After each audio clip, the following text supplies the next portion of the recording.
ನಮಸ್ಕಾರ, ಸಿಂಪಲ್ ಆಗಿ milk powder laddu ಮಾಡ್ತಾ ಇದ್ದೀನಿ. 2 ಕಪ್ ಮಿಲ್ಕ್ ಪೌಡರ್ ತಗೊಳ್ತಾ ಇದ್ದೇನೆ.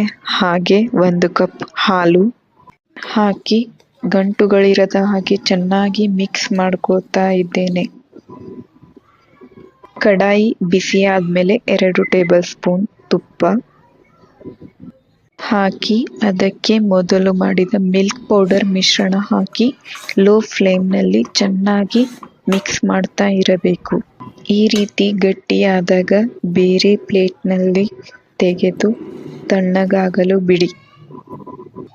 ನಂತರ 1/2 ಕಪ್ ಸಕ್ಕರೆ ಪೌಡರ್ ಹಾಕಿ ಚೆನ್ನಾಗಿ ಮಿಕ್ಸ್ ಮಾಡ್ಕೊತಾ ಇದ್ದೇನೆ. ಈ ರೀತಿಯಾಗಿ ಉಂಡೆ ಮಾಡಿದರೆ ಮಿಲ್ಕ್ ಪೌಡರ್ ಲಡ್ಡು ರೆಡಿ.